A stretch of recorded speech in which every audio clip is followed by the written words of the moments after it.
evening and welcome to a very special Anzac edition of Q&A. Answering your questions tonight, Peter Cosgrove, the former head of the Defence Force who served in Vietnam and led Australian peacekeepers in East Timor. Australia's best-known public intellectual, Germaine Greer. Brigadier Alison Cray, the Director of Defence Force Public Affairs who served in Cambodia, Timor, Afghanistan and Iraq. The editor of What's Wrong with Anzac, historian Henry Reynolds, and the author of best-selling wartime histories Kokoda and Tobruk, Peter Fitzsimons. Please welcome our panel.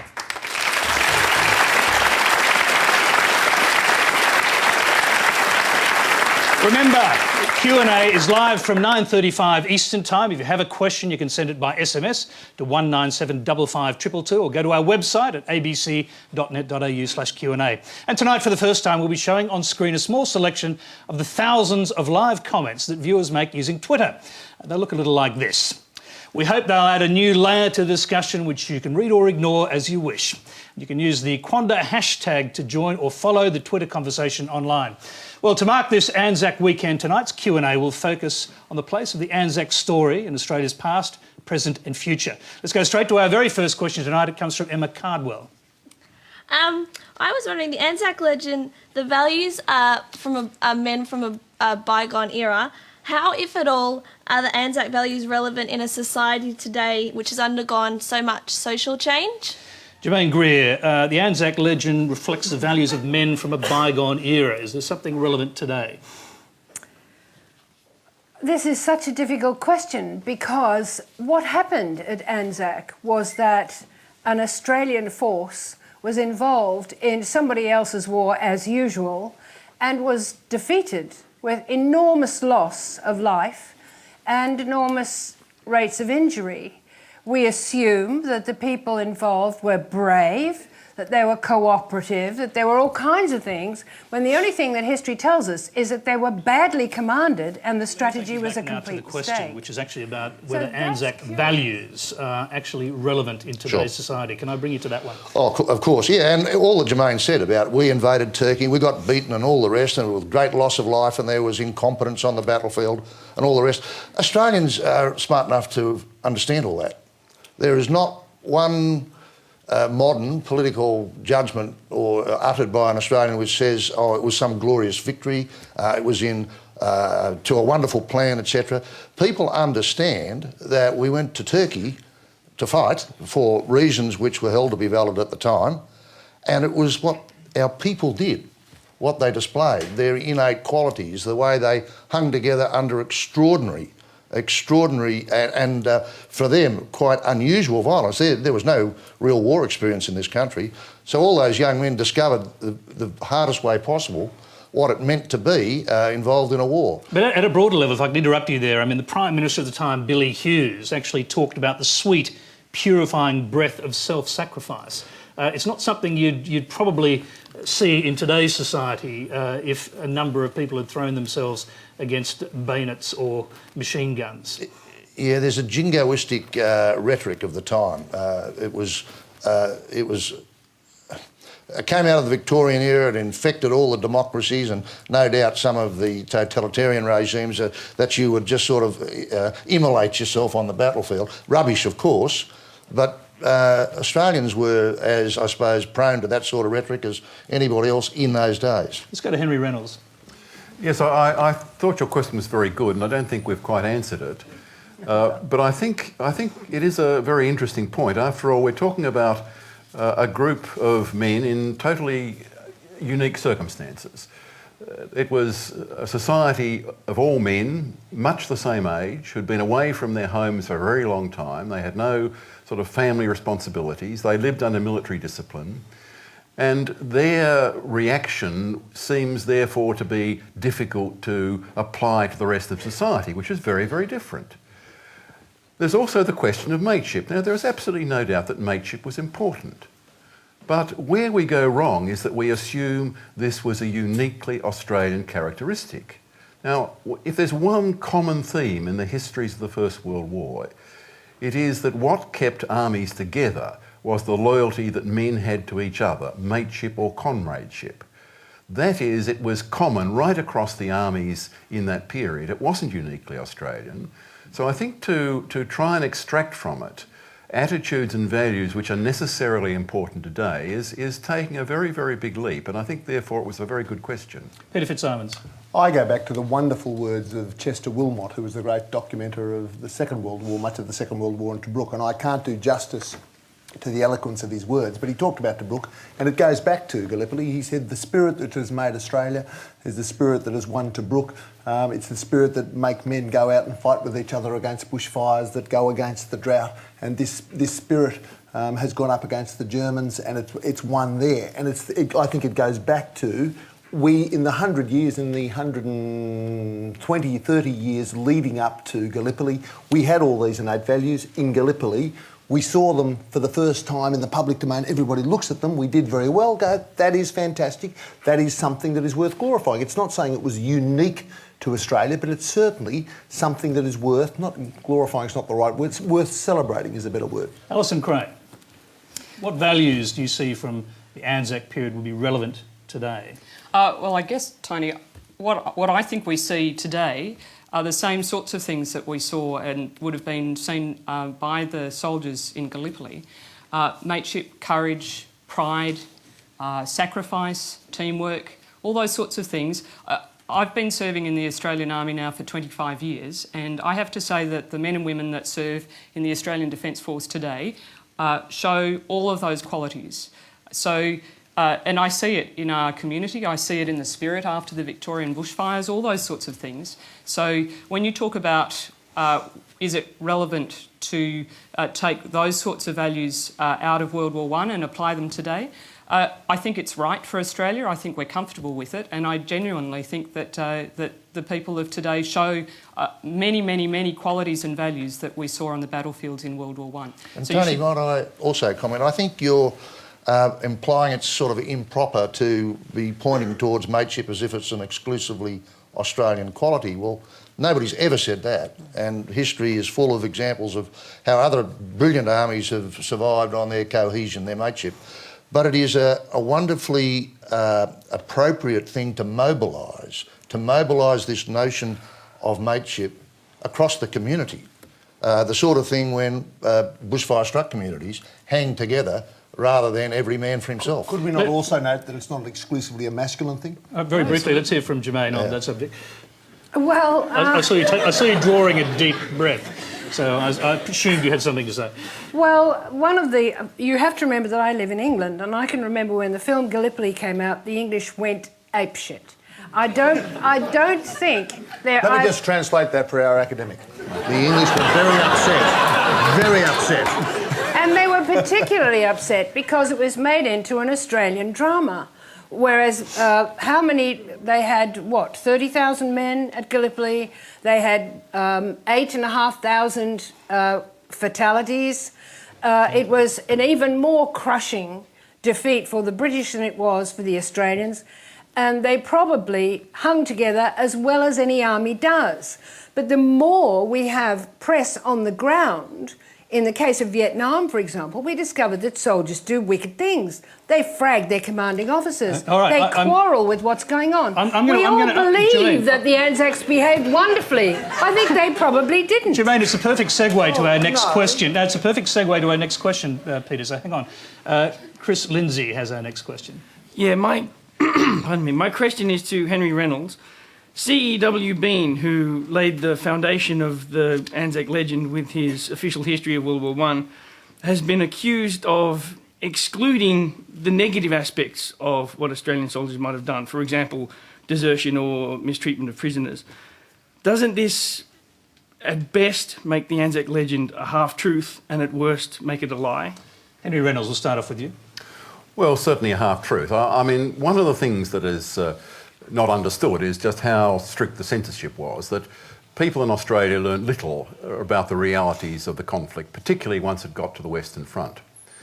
Now, Bean himself was part of this. He felt it was important indeed to present a picture of war which was heroic, that left out much of what was unpleasant. And certainly there was never any talk in the official propaganda about, indeed, the Australians having a reputation for being particularly brutal, that is, killing prisoners and bayoneting the wounded.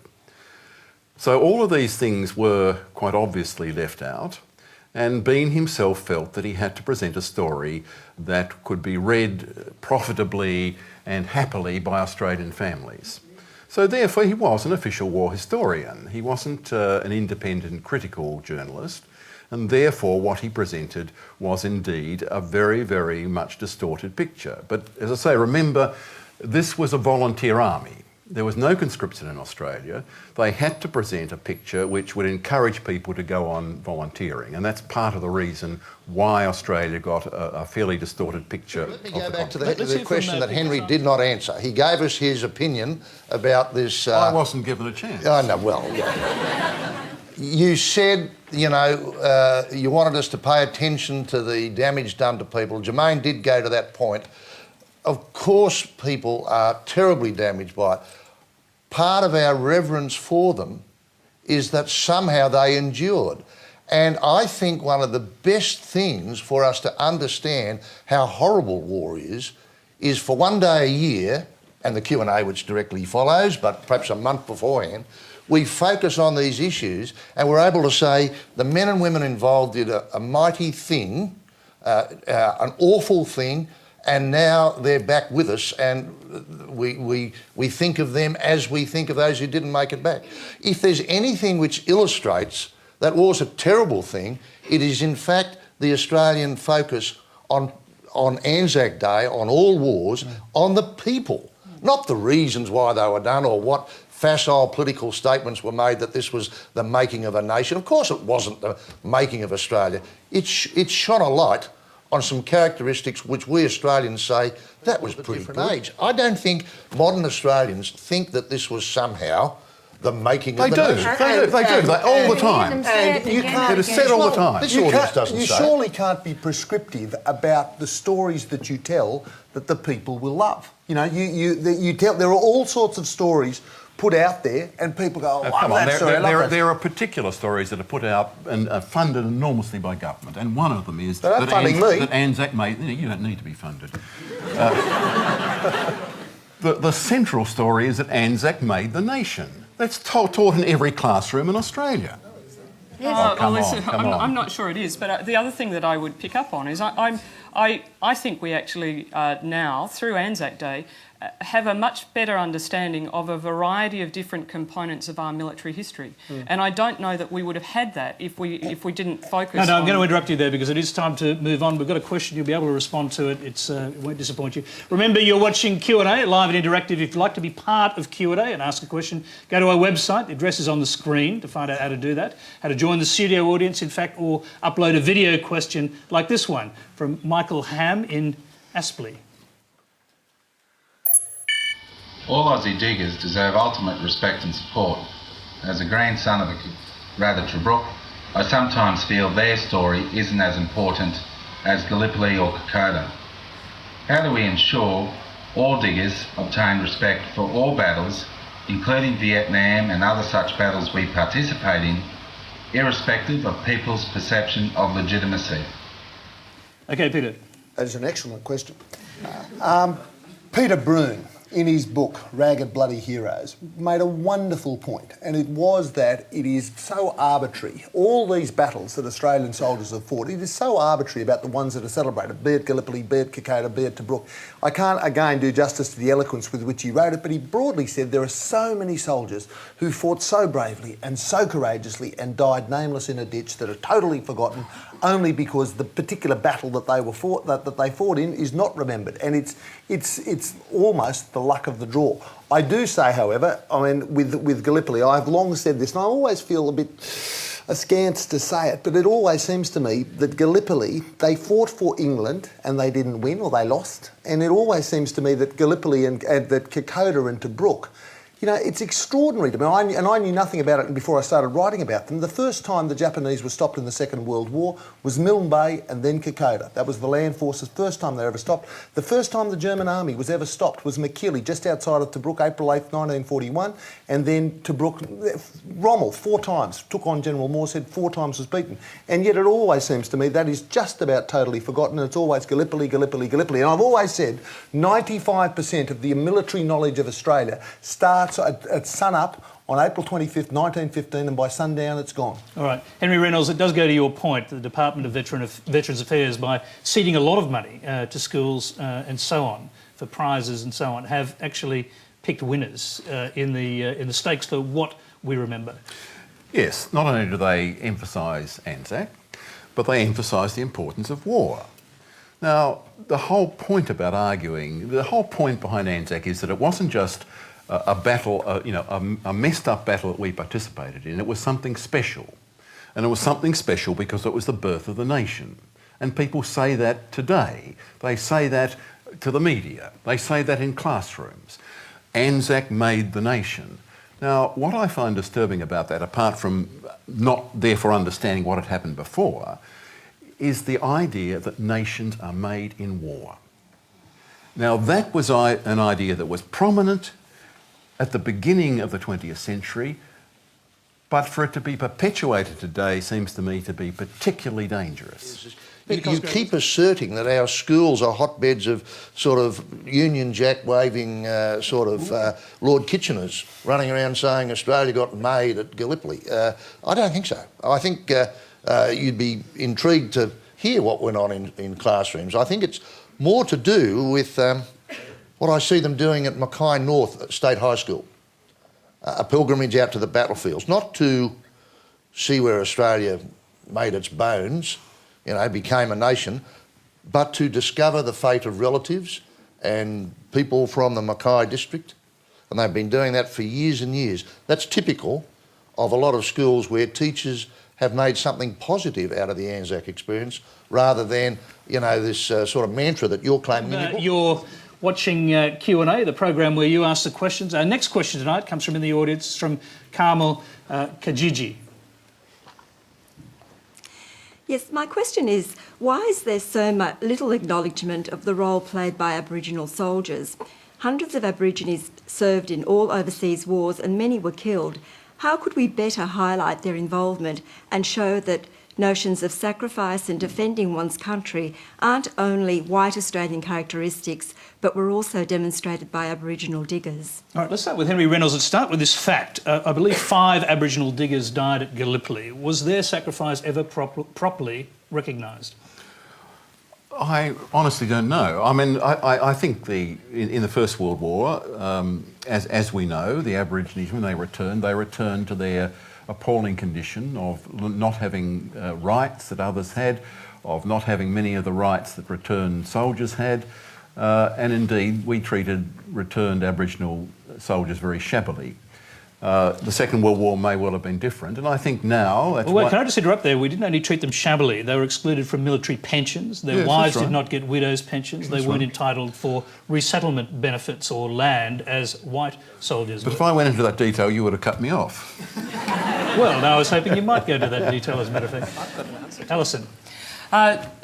I think your question's really valid, and I had the privilege yesterday at the end of the dawn service in Canberra.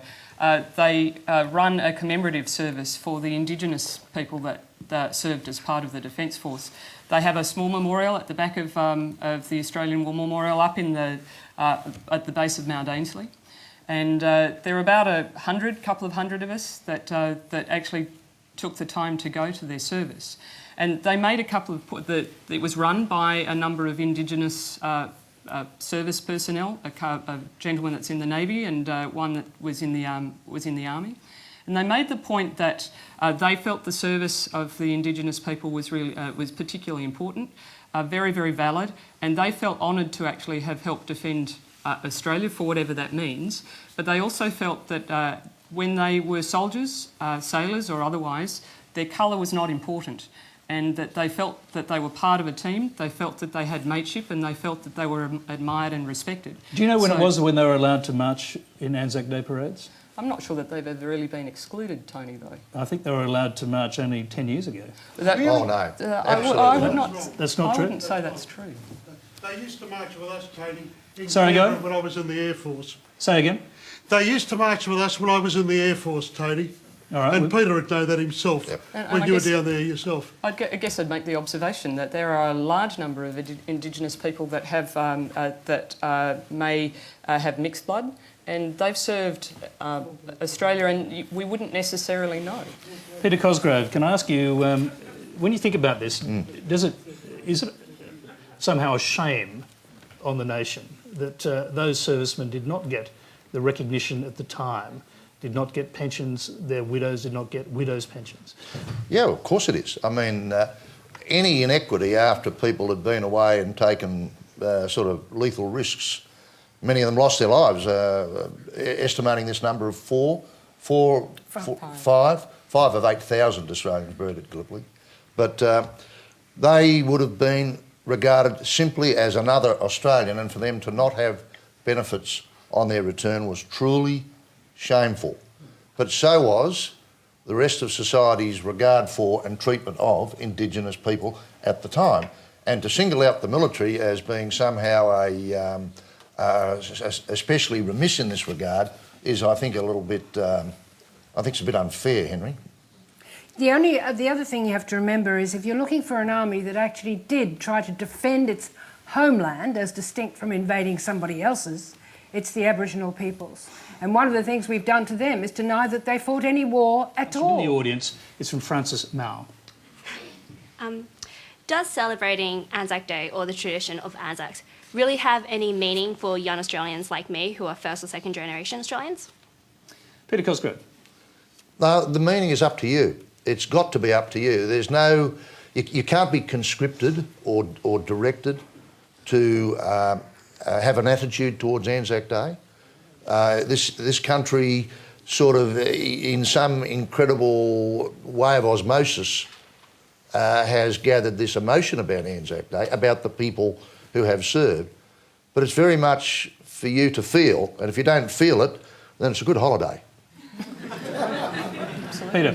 I think I'm always moved when I go to various parts of the world, when you go to war cemeteries. You go to Bamana War Cemetery in Port Moresby, to Brook, Phaleron in Athens, and you go around and you walk around those white gravestones, and it's so moving. And I want to make the point that our Anzac Day does not glorify war. If you're in Paris on July 14, you've got the jets coming down the Champs-Elysees and the tanks and the military in Moscow on May Day parade.